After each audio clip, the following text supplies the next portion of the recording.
Hello friends, welcome to my channel. ये video मैं आप लोगों के लिए इसलिए बना रही हूँ कि काफी लोगों को कंफ्यूजन है कि टैक्स ऑडिट कब अप्लाई होता है। आपका अगर बिजनेस में लॉस हुआ है, एफएनओ बिजनेस है या फिर अदर बिजनेस में लॉस हुआ है, बट बाकी आपकी टोटल इनकम जो है वो 2,50,000 that is basic exemption limit को एक्सीड करती है, तो क्या टैक्स ऑडिट की एप्लीकेबिलिटी है? ये काफी लोगों को थोड़ा सा कंफ्यूजन हो चुका है, तो इसी को मैं आज क्लियर करने आई हूँ। Basic provision for tax audit तो यही है कि 1 करोड़ से अगर ऊपर आपका टर्नओवर है तो आपको टैक्स ऑडिट करवाना है। पर एक और कंडीशन इंट्रोड्यूस हुई थी फाइनेंशियल ईयर 2021 के लिए कि 5% से कम अगर आपका कैश पेमेंट और रिसीट है, टोटल पेमेंट और टोटल रिसीट है, तो आपके जो टर्नओवर की लिमिट है 1 CR से वो 10 CR हो जाती है, मतलब 10 करोड़ हो जाती है। तो अगर मैं एफएनओ बिजनेस की बात करूं तो मोस्टली वो बैंक चैनल से ही होता है, तो उसके लिए जो टर्नओवर है वो 10 करोड़ है। अगर आपका टर्नओवर 10 करोड़ को एक्सीड करता है तो आपको टैक्स ऑडिट करवाना है एफएनओ के केस में। अब बात आती है कि एफएनओ में आपका लॉस है, तो उस केस में क्या करना है, और स्पेशली अगर सैलरीड पर्सन है तो क्या उनको टैक्स ऑडिट करवाना है। लास्ट वीडियो में मैंने ये सारे प्रोविजंस को कवर किया था, बट उसके बाद लोगों के काफी डाउट्स आए हैं, कमेंट्स आए हैं, तो मैं उसी को क्लियर करने के लिए आज जो टैक्स ऑडिट का सेक्शन है 44AB, उसमें एक इम्पॉर्टेंट सेक्शन है 44AB सबसेक्शन ई। उसी में उसको अगर आप समझ गए हैं तो आपको समझ आ जाएगा कि किस किस को ऑडिट करवाना है, किसको नहीं करवाना है। तो सबसे पहले मैं आपको प्रोविजन पे ले चलती हूँ। उस सेक्शन, कौन सा सेक्शन 44AB सबसेक्शन ई, ये सिर्फ बिजनेस के लिए। अगर आपका बिजनेस है, प्रोफेशन की बात बिल्कुल नहीं करता ई, प्रोफेशन के लिए अलग सेक्शन है। तो ये बिजनेस के लिए अप्लाई होता है। उसमें दो बातें कही है उनने कि अगर आप कोई असेसी उस पे सेक्शन 44AD सबसेक्शन 4 एप्लीकेबल है। सेक्शन 44AD प्रिजम्पटिव टैक्सेशन का है, जिसमें वो बताते हैं कि अगर आपने मिनिमम प्रॉफिट 8% या 6% बताया है। अब ये सबसेक्शन 4 क्या कहता है ये मैं आपको समझाती हूँ, बट सबसे पहले बताती हूँ कि 44AB सबसेक्शन ई दो बातें कहता है कि कोई एसएससी पे अगर सेक्शन 44AB AD का भी सबसेक्शन 4 अप्लाई होता है, प्लस उसकी इनकम, टोटल इनकम एक्सीड करती है maximum amount not chargeable to tax, that is 2,50,000 को एक्सीड करती है टोटल इनकम। ये दो कंडीशन अगर सेटिस्फाई होती है तो आप टैक्स ऑडिट के परव्यू में आते हैं। बिजनेस है आपका और आप पे प्रोविजन 44AD सबसेक्शन 4 अप्लाई होता है। अब ये सेक्शन 44AD सबसेक्शन 4 क्या है? ये 1 अप्रैल 2017 में इसको चेंज किया गया था, और चेंज करके क्या बताया, assessee opt out to declare profit. इसका ये मतलब है कि 44AD आप जब भी, जिस साल भी आप ऑप्ट करते हैं, मतलब कि अपने रिटर्न में 44AD के बेसिस पे 8% या 6% प्रॉफिट बताते हैं, तो आपको अगले 5 साल तक कंटिन्यूसली इस सेक्शन के तहत ही रिटर्न फाइल करना पड़ता है। अगर आप 5 सालों में कोई भी साल से इस सेक्शन का बेनिफिट नहीं लेते हैं, तो जिस साल आपने बेनिफिट नहीं लिया है उसके नेक्स्ट 5 इयर्स आपको ये सेक्शन, मतलब 44AD प्रिजम्पटिव टैक्सेशन का बेनिफिट नहीं मिलता है, और आपको ऑडिट करवाना रहता है।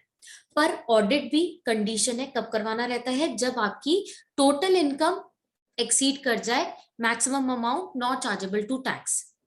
मैं इसको अच्छे से एग्जाम्पल के तौर पे समझाती हूँ। सबसे पहले मैं आपको बताती हूँ कि प्रोविजन क्या है। Assessee opt out to declare profit for any of the previous year in accordance with section 44AD, मतलब 8% और 6%, but had declare income as per section 44AD in previous year.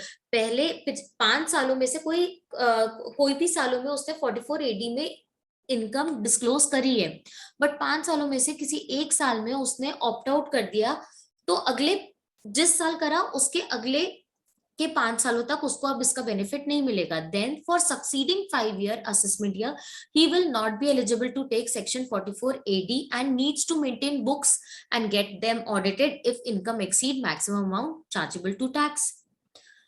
अब मैं आपको एग्जाम्पल से समझाती हूँ कि मैं क्या कहना चाहती हूँ। तो एक असेसी है जो असेसमेंट ईयर 1920 में 8% प्रॉफिट डिक्लेयर किया, मतलब 44AD के तहत उसने प्रॉफिट डिक्लेयर किया और रिटर्न फाइल किया। उसने असेसमेंट ईयर 2021 में भी सेक्शन 44AD के तहत ही 8% बताया, पर असेसमेंट ईयर 21-22 में उसने 8% नहीं, 8% से कम बताया, लेस देन 8% उसने प्रॉफिट बताया। तो अब ये सेक्शन 44AD सबसेक्शन 4 क्या कहता है, वो ये कहता है कि 1920 में सबसे पहले उसने 44AD का बेनिफिट लिया, तो अगले 5 सालों तक उसको 44AD का ही बेनिफिट लेना चाहिए था। मतलब 1920 से उसको 23-24 तक 44AD में ही रिटर्न फाइल करना चाहिए था, पर उसने क्या किया, असेसमेंट ईयर 21-22 में 44AD ऑप्ट आउट कर दिया, मतलब उसने इसका बेनिफिट नहीं लिया और रिटर्न फाइल कर दी विथ लेस देन 8% प्रॉफिट। तो अब क्या है, अब वो next 5 assessment year means assessment year from 22-23 onwards till 26-27 वो 44AD का बेनिफिट नहीं ले सकता, वो लेना भी चाहे तो नहीं ले सकता। तो ये सेक्शन 44AD सबसेक्शन 4 यही कहता है कि जिस साल आप ऑप्ट आउट करते हो उस साल तो आप ऑप्ट आउट कर ही रहे हो, उसके अगले 5 साल तक आप 44AD का बेनिफिट नहीं ले सकते। ये कहता है सेक्शन 44AD सबसेक्शन 4। अब आता है टैक्स ऑडिट का प्रोविजन 44AB सबसेक्शन ई। ये बोलता है कि जिस एसएससी के ऊपर सेक्शन 44AD सबसेक्शन 4 अट्रैक्ट होता है, मतलब ये वाला सेक्शन अट्रैक्ट होता है, और प्लस इसके साथ उसकी जो टोटल इनकम है वो 2,50,000 को एक्सीड कर जाती है, दोनों प्रोविजंस अप्लाई होने चाहिए। तो उसको जिस साल भी 2,50,000 को एक्सीड करती है टोटल इनकम, उस साल उसको टैक्स ऑडिट करवाना पड़ेगा और बुक्स मेंटेन करने पड़ेंगे। तो as per section 44AB subsection E needs to get accounts prepared and audit done if income exceed 2,50 lakhs from assessment year 21-22 to 2026 to 27।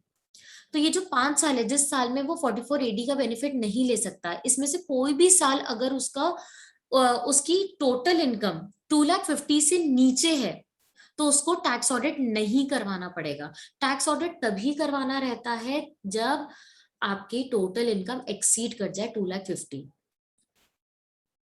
दोनों कंडीशन सेटिस्फाई होनी चाहिए। तो अब मैं आती हूँ अपने टॉपिक पे जो कि एफएनओ वाला है, जिसमें सैलरीड पर्सन को काफी परेशानी थी।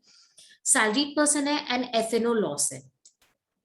अब आप अभी तक जो मैंने प्रोविजन समझा है उस हिसाब से आप समझ गए होंगे कि अगर आपने प्रीवियस ईयर में 44AD का बेनिफिट लिया है, कोई भी सैलरीड पर्सन जिसने एफएनओ ट्रेडिंग करी है और उसमें लॉस इंकर हुआ है इस साल फाइनेंशियल ईयर 2021 में, तो वो सबसे पहले ये देखे कि प्रीवियस ईयर में उनने 44AD का बेनिफिट लिया है क्या, और वो 5th ईयर में फॉल कर रहे हैं या विद इन 5 इयर्स में फॉल कर रहे हैं, और इस साल करेंट ईयर फाइनेंशियल ईयर 2021 में वो 44AD का बेनिफिट नहीं ले रहे हैं अगर, तो अभी जो मैंने सेक्शन 44AB सबसेक्शन ई समझाया था, आपके लिए टैक्स ऑडिट कंपलसरी होगा अगर आपकी टोटल इनकम 2,50,000 से एक्सीड करती है। तो आपको सबसे पहले क्या चेक करना है, आपने 44AD का बेनिफिट लिया है 2021 में 2,50,000 से ज्यादा आपकी टोटल इनकम जी है, तो आपको ऑडिट करवाना है। अगर कोई सैलरीड पर्सन है, उसने एफएनओ की ट्रेडिंग ली है, लॉस हुआ है,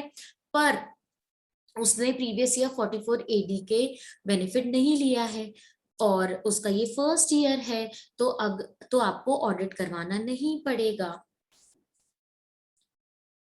पर इसमें आपको टर्नओवर का ध्यान देना है। टर्नओवर कब तक, 2 करोड़ तक, क्योंकि अगर उससे ज्यादा मतलब 10 करोड़ से ज्यादा है तो आपको टैक्स ऑडिट तो करवाना पड़ेगा। 2 करोड़ के ऊपर है तो ये जो सेक्शन मैंने अभी आपको समझाया वो अप्लाई नहीं होगा, तब आपको बुक्स ऑफ अकाउंट्स डिस्क्लोज करने पड़ेंगे।